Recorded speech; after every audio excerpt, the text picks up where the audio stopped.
Então vamos lá. Hoje é o último dia da série A Melhor Versão de Mim. Nós estivemos conversando sobre esse assunto aí durante esse mês e deu o que falar, deu pano para manga, assim, quebrou muita coisa, foi muito interessante.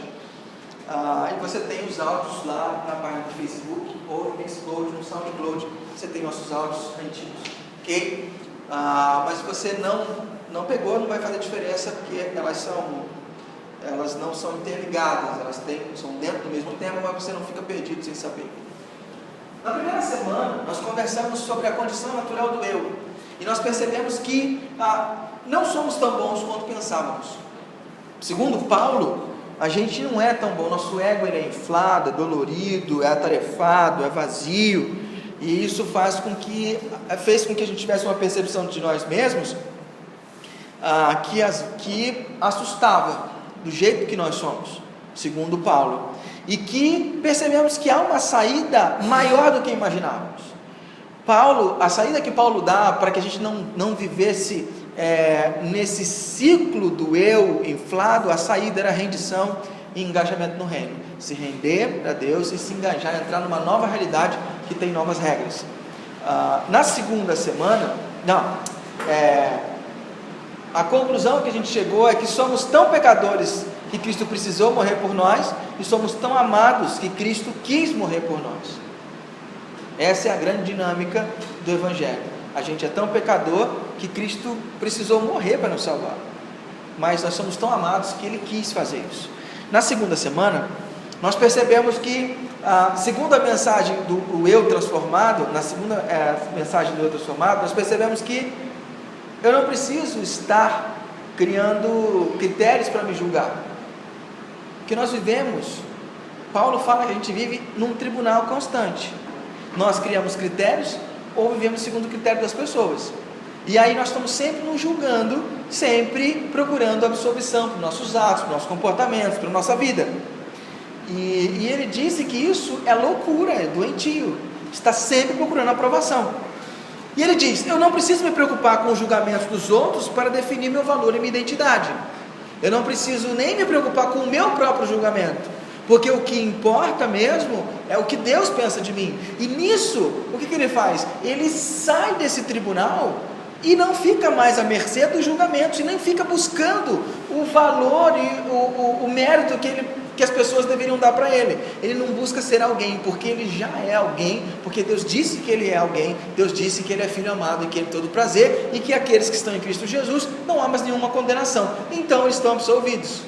Os filhos de Deus estão absolvidos. Eu não preciso mais me importar com o que as pessoas pensam de mim, no sentido de me valorizar. Eu me importo com o que as pessoas pensam, porque críticas me constroem, mas eu não me importo com o que as pessoas pensam no sentido de me absolver ou me condenar, de achar que aquilo é justo ou injusto, de achar que é certo ou incerto, ou errado no caso. Então Paulo sai desse julgamento. E na terceira semana, a mensagem é um novo eu em família. Nós percebemos que todos os problemas familiares, eles vêm por causa do zelo excessivo e desordem, que Tiago chama de as nossas paixões, que é o egoísmo, o hedonismo. Na Bíblia a mensagem, Eugênio Peterson fala, os problemas familiares estão estabelecidos porque nós dizemos, é do meu jeito ou não dá feito. Simples assim. Então nós temos vários problemas em casa por causa do nosso eu, e quando eu olho para Cristo e para a postura dele, nós temos um exemplo a seguir. Eu tenho um exemplo concreto em que eu posso me espelhar, que não vai me usar, não vai abusar de mim e vai me indicar um caminho seguro e saudável.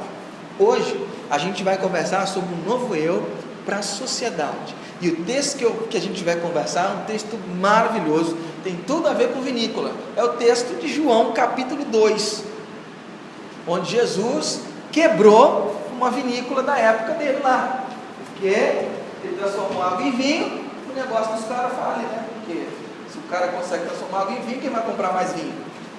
Então, nós vamos acompanhar o texto de João capítulo 2, e nós vamos por partes. Como dizia Jack, vamos por partes, devagarinho, caminhando, para a gente poder entender, ok? João capítulo 2 diz assim: no terceiro dia, houve um casamento em Caná da Galileia. A mãe de Jesus estava ali. Jesus e seus discípulos também haviam sido convidados para o casamento. Olha, como é que era um casamento nessa época? Casamento nessa época era mais ou menos assim.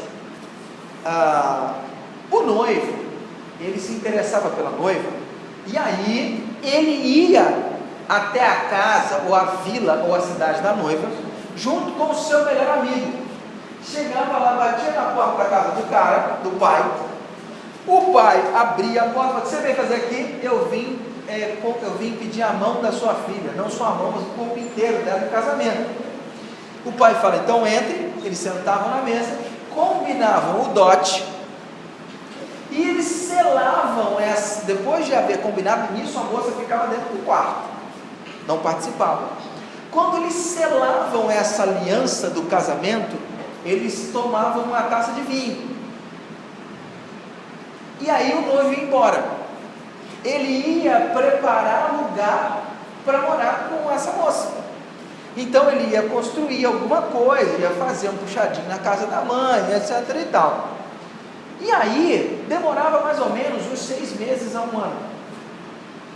Quando estivesse pronto o local, o que ele fazia? Ele pegava aquele seu melhor amigo, que é o padrinho, pegava uma galera grande com ele, e eles vinham tocando, tipo uma bandinha de carnaval, e eles iam até a vila ou a casa da moça.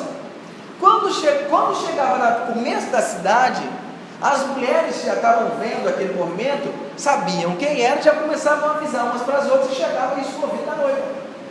A noiva ouvia: seu noivo está vindo, o noivo está vindo. O que ela fazia? Entrava no quarto e ia se aprontar. Aí chegava aquela folia toda na frente da casa do pai, eles ficavam lá tocando, tal, se divertindo, galerinha, tomando uma, até que a noiva estivesse pronta. Quando a noiva estava pronta, ela saía com o véu na cara, bonitona, e aí ela ia com as suas amigas, ela ia para o local da festa, onde ele preparou o lugar.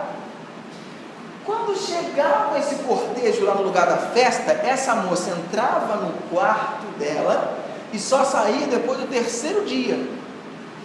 Esses 3 primeiros dias, o maridão estava lá fora curtindo a vida, e as moças com a menina lá dentro do quarto. Só no 3º dia, com a cara cheia, que aí eles iam se encontrar. Aí você percebe como é que Jacó confundiu as mulheres, né?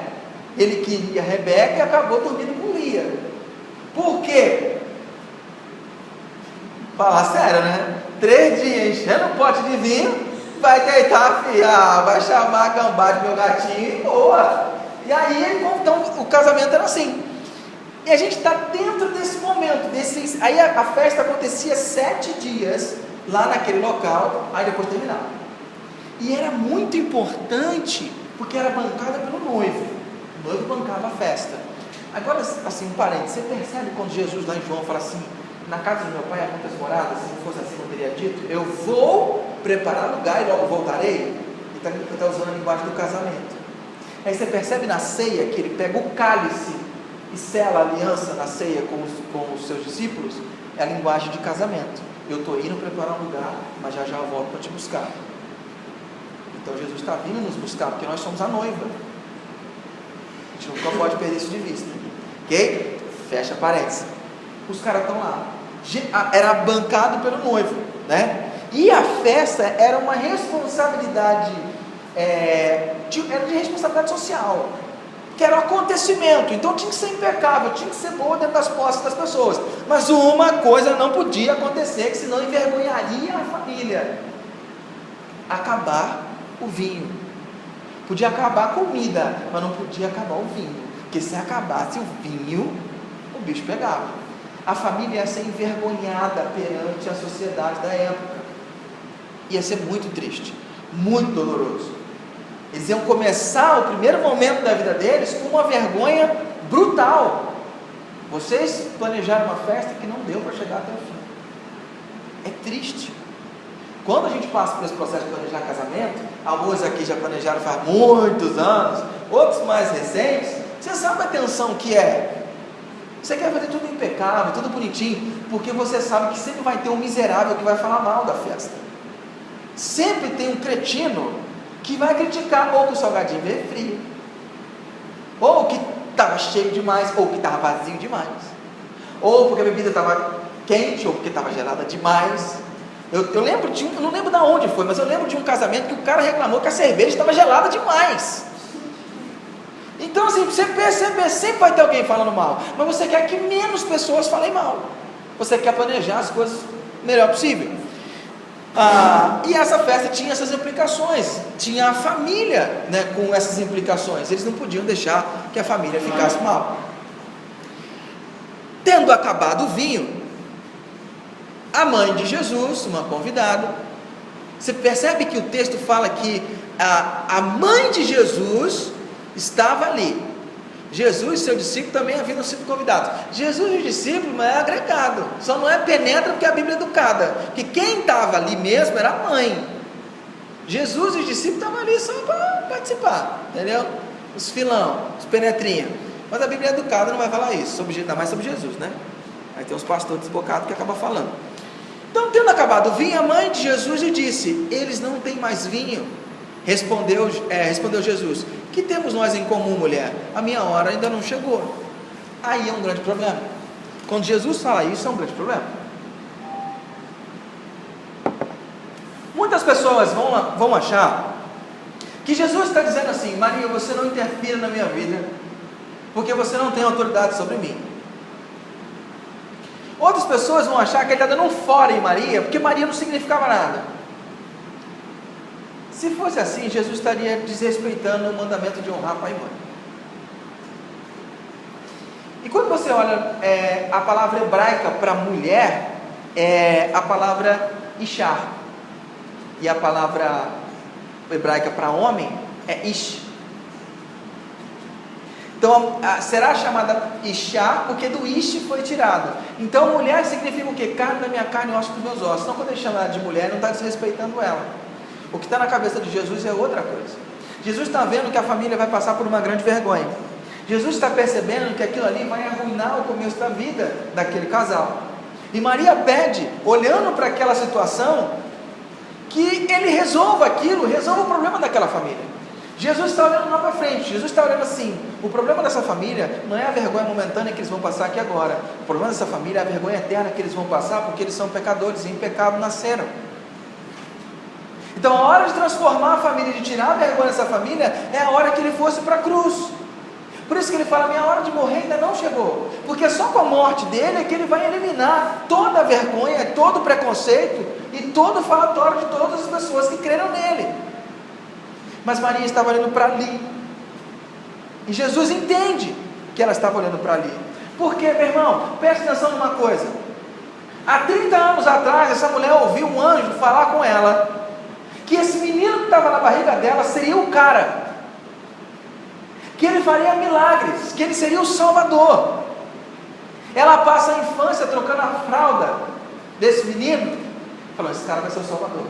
Ela passa a adolescência desse menino, esse menino espivitado, esse menino vai ser o Salvador. Ela passa a juventude desse menino, esperando a hora que ele vai fazer alguma coisa. Havia uma expectativa muito grande no coração de Maria sobre a hora que a coisa ia acontecer. Ela está há 30 anos esperando, não é pouca coisa. Então ela quer ver que isso aconteça, ela quer ver isso acontecer. E quando ela percebe que o vinho acaba, ela vê a oportunidade, fala: é agora que a coisa vai virar. Ou seja, a vergonha está à porta, agora você pode fazer alguma coisa por essa família. Mas ele fala: minha hora ainda não chegou. E ela fica com essa expectativa no coração. Queridos, há também uma grande expectativa, uma espera de Deus em relação à sua influência na cidade. Porque quando Ele te criou, Ele também colocou dentro de você o potencial para transformar vidas ao seu redor. E Ele, como Maria, fica nessa expectativa de ver quando que a melhor versão de você vai entrar em ação. Quando que você vai desancorar desses seus medos, dessas suas angústias, dessas suas situações que você vem arrastando há anos, e vai ser aquilo que Deus desenhou que você fosse. Quando que você vai ser o projeto original? Porque o pecado te detonou, nos detonou, o pecado nos denegriu, mas a obra de Cristo Jesus, que é constante na nossa história, vem para nos transformar, para sermos aquilo que Ele imaginou. E quando que nós seremos, que nós exerceremos o potencial nosso, na cidade onde vivemos, com as pessoas em que vivemos? Quando que a melhor versão de você vai se manifestar? Até quando você vai ficar ancorado nos seus complexos, nos seus problemas que você arrasta há anos, nas dificuldades que você tem? O texto continua. Sua mãe disse aos serviçais: façam tudo o que ele lhes mandar. Ali perto haviam 6 potes de pedra, do tipo usado pelos judeus para as purificações cerimoniais. Em cada pote cabia entre 80 e 120 litros. Disse Jesus aos serviçais: encham os potes com água, e os encheram até a borda. Quando você percebe que Jesus está fazendo aquilo que Maria pediu, você reinterpreta a fala dele para Maria. Você percebe que ele não está dando fora em Maria, afinal era a mãe dele, ele não ia fazer isso. Ele segue no pensamento dela de tentar livrar essa família dessa vergonha. E aí ele pede, traz as taças que eram para a cerimônia de purificação. Os judeus eles ficavam impuros com muita facilidade, porque se tocasse determinada coisa, se fizesse determinada coisa, ficava impuro. Então eles tinham que pegar a água cerimonial, se lavar lá, estava bonitinho para ficar. Então você tinha muita água. Então, mas numa festa dessa que era comunitária, então haja gente impura, né? Só que quando a gente percebe isso, Jesus usa a água do sagrado para servir o comum. Ele pega o que é sagrado e transforma em vinho, meu.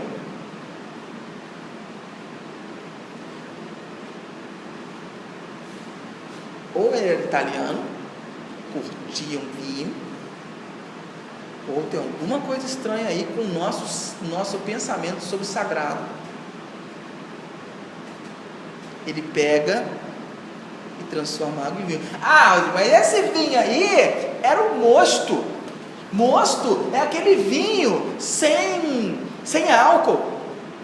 Cara, durante uns 3 anos eu bati nessa tecla. Eu também achava.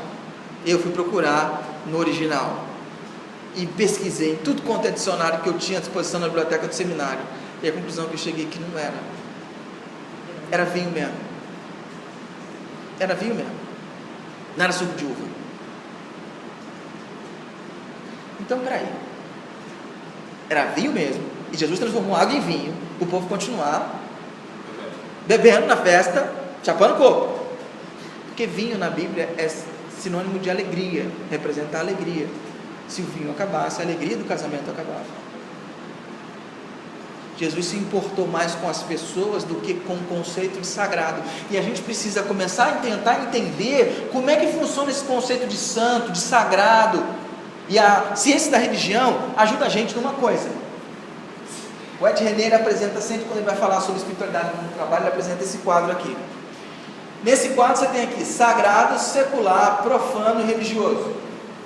São os opostos, uma coisa sagrada ou profana. O oposto de sagrado é profano. O sagrado é tudo aquilo que é voltado para Deus, o profano é tudo aquilo que não é voltado para Deus.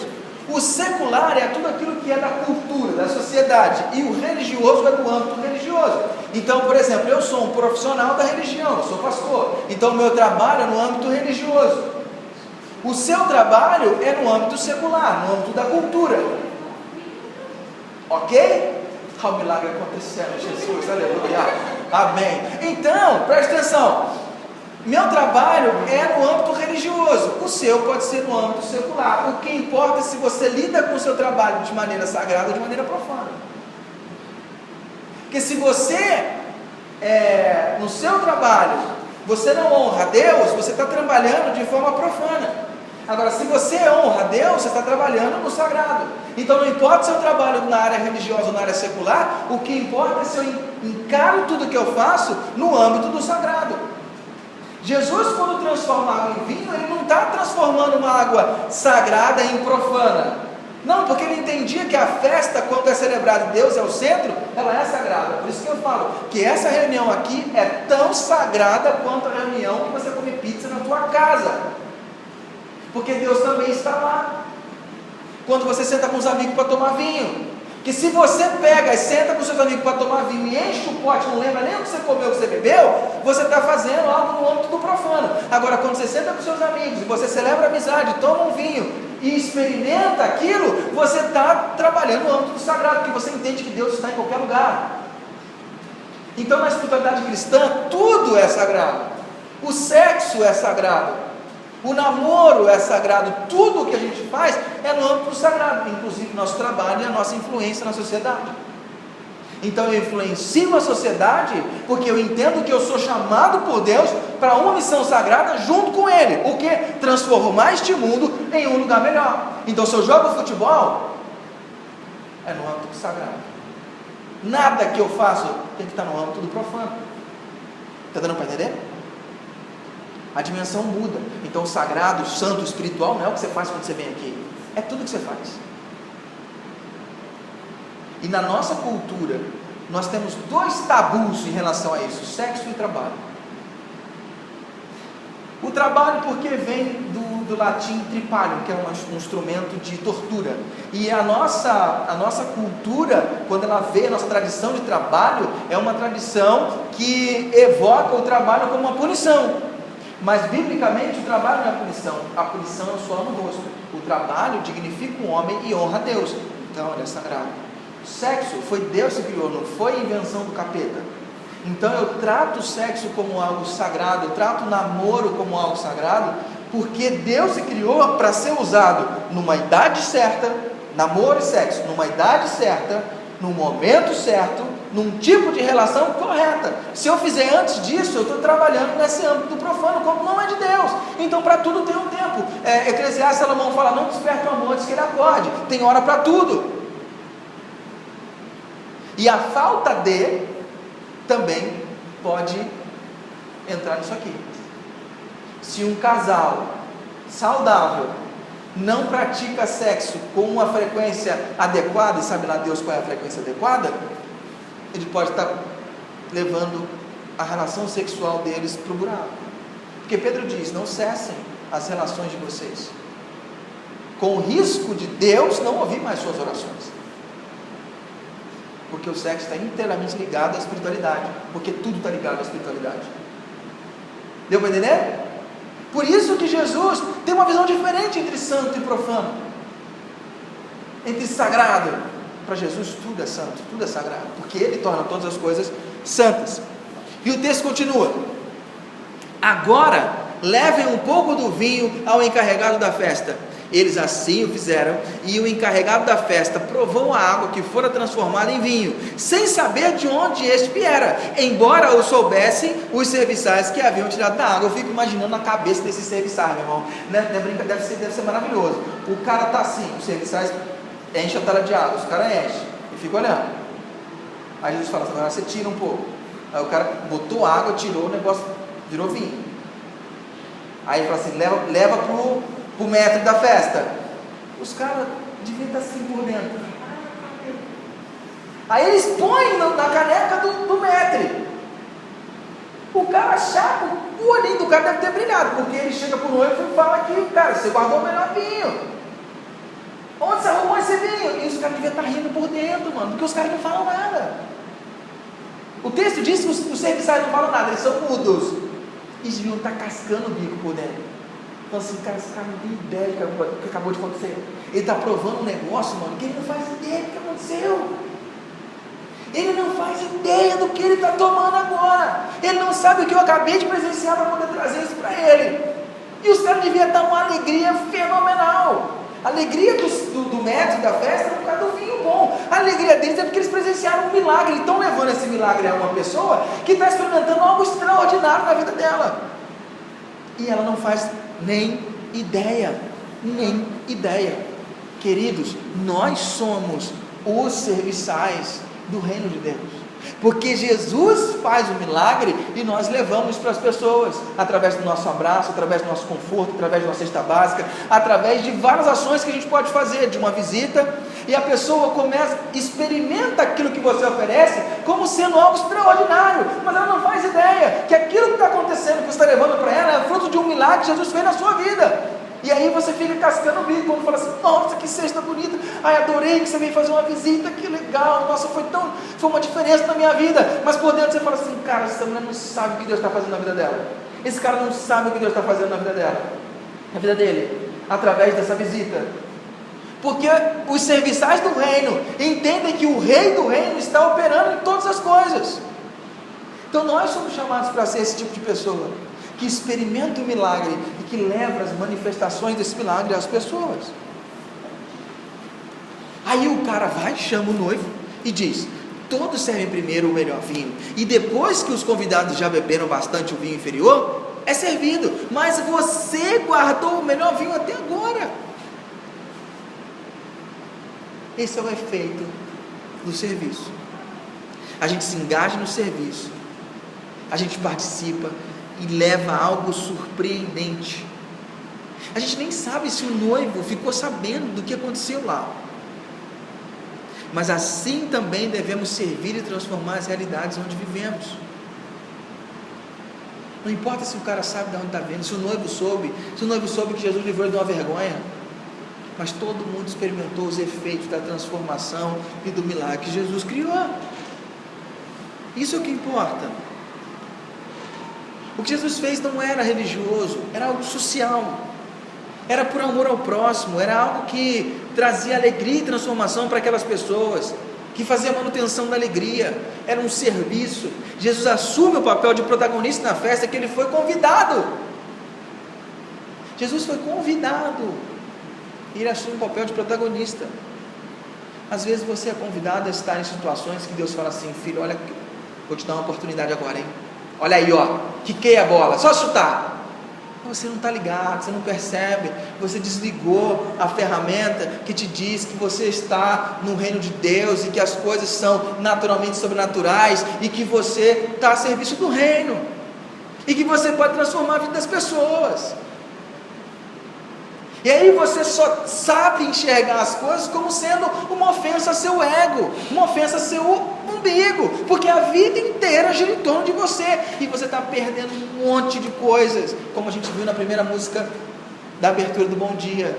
Detalhes, situações que Deus fala assim: vem, eu quero que você participe disso comigo, olha o que eu vou fazer, e você não está ali. Que nós sejamos os promotores da alegria, da liberdade e da honra.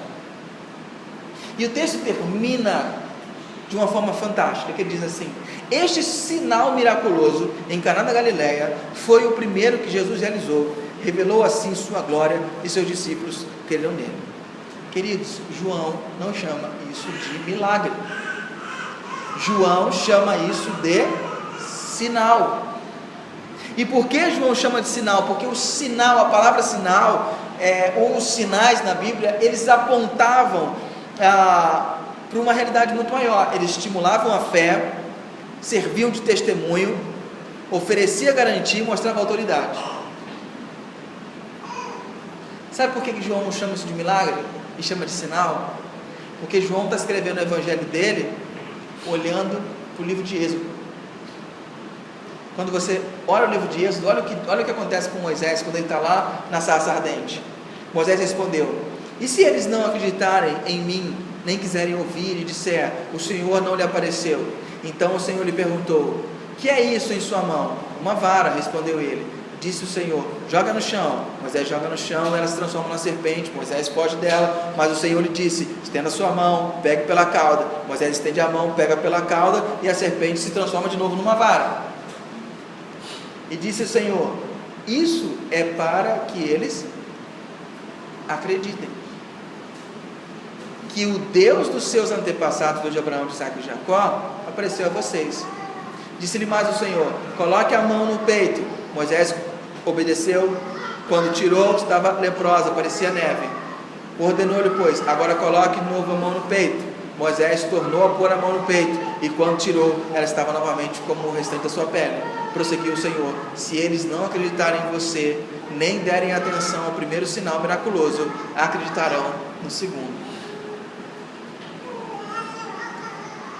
E se ainda assim não acreditarem nesses dois sinais, nem lhe derem ouvidos, tire um pouco de água do Nilo e derrame em terra seca. Quando você derramar essa água em terra seca, ele se transformará em sangue. O que o texto diz aqui? Se eles não derem atenção ao primeiro sinal miraculoso, acreditarão no segundo. O que João fala aqui? Em João 2,11, este foi o primeiro sinal que Jesus realizou. Se não acreditaram no primeiro, acreditarão no segundo. João 3,2 fala assim: mestre, sabemos que ensinas da parte de Deus, pois ninguém pode realizar os sinais miraculosos que estás fazendo se Deus não estiver com ele. Aí no capítulo 4 fala assim: este foi o segundo sinal que Jesus realizou. Aí no capítulo 6 fala: e grande multidão continuava a segui-lo, porque vira os sinais miraculosos que ele tinha realizado aos doentes. O que Deus está falando para Moisés? Que os sinais vão fazer as pessoas crerem. João está reescrevendo, dizendo: esse foi o primeiro sinal. Vocês não acreditaram no primeiro sinal, vão acreditar no segundo sinal. Vocês não acreditaram no segundo sinal. E aí o que faz? Pega a água do Nilo, joga em terra e vai virar sangue. João capítulo 6 fala assim: depois de ver o sinal miraculoso que Jesus tinha realizado, o povo começou a dizer: sem dúvida este profeta que virá ao mundo. O povo começou a crer quando viram os sinais. Mas no capítulo 6 Jesus respondeu: a verdade é que vocês estão me procurando não porque viram os sinais, vocês não creram de verdade, mas porque comeram os pães e ficaram satisfeitos. O que Deus fala para Moisés se não acreditarem no primeiro nem no segundo sinal? Pegue a água, derrame no chão, vai se transformar em sangue. Se eles não crerem nesses sinais, pega a água, derrama, vai transformar em sangue.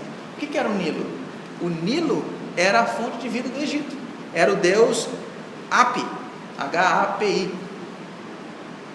O que Deus está falando? Você pega a fonte de vida deles e transforma em morte. Pega a vida e transforma em morte, se eles não crerem. Se eles não crescem, Jesus sabia que teria que transformar a vida em morte. O que Jesus faz? Transforma a sua vida em morte, como sinal para as pessoas crerem. Eles não creram no primeiro sinal, não creram no segundo. Se não crescem no segundo, transforma a vida em morte. Jesus morre e ressuscita para nos livrar da vergonha pública. Jesus faz sinais que apontam para o seu desejo para a nossa cidade. Os sinais que Jesus opera na nossa vida é para a gente colocar isso e expor para as pessoas, para que isso transforme a cidade, para que as pessoas venham a crer. Nós só temos que indicar às pessoas onde estão os sinais. Ele continua fazendo os sinais, e o maior sinal de todos ele já fez. Ele só está dizendo o seguinte: se engaja. E você é um desses sinais que Deus fez para que as pessoas crescem. Ele transformou a sua morte, você estava morto em seus pecados, em vida, para que você fosse um sinal para a cidade. Que eu e você consigamos experimentar o que é ser sinal de Deus para a cidade, a fim de ver a nossa cultura, a nossa sociedade transformar. Amém? Vamos orar? Feche seus olhinhos, fique a sós com Jesus e vamos orar.